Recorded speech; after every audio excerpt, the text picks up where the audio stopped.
So a lot of guys in my gym kind of complain about having low back pain or pain between their shoulder blades.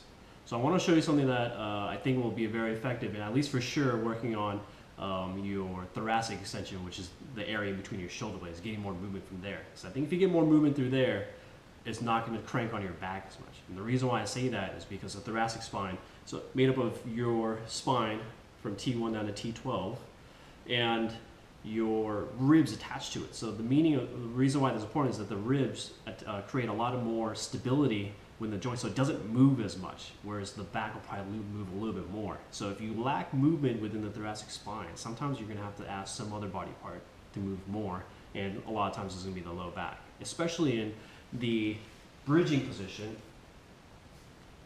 In this position here, or when you try to do type of upa sweep, right, coming up and over, right?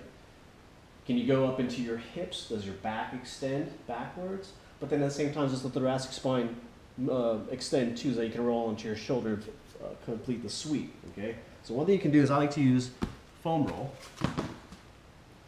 I'll lay on that foam roll across here. You could either go ahead and cross your arms here, bring your elbows up over your head. I like to keep my butt on the floor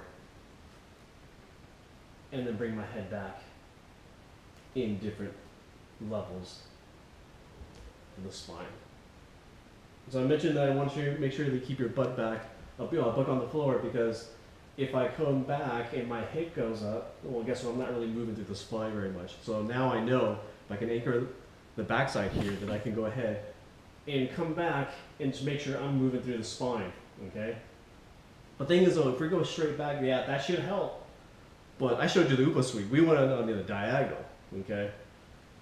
So instead of just going straight back, you can angle this at about close to 45 degrees.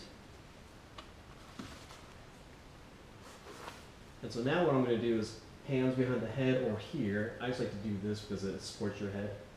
But still on the floor, but now instead of going straight back, I'm going to rotate to the right in this situation and then go back and forth. Come down a little bit more, back into the right, back to the right. And do that in every position. There might be spots where the foam is going to hit some muscles, it's tender, hang out there. You can go ahead and kill two birds with one stone, work on your muscles here, but also if that area is sore, you're probably going to have some limited joint restrictions there, so you might as well add some joint work to it also. And then you want to do it angled in the other way. So try and do that before class or after class and see if that helps out with any of your spine pain. Get your movement a little bit better, because I don't want you guys getting hurt. Thanks.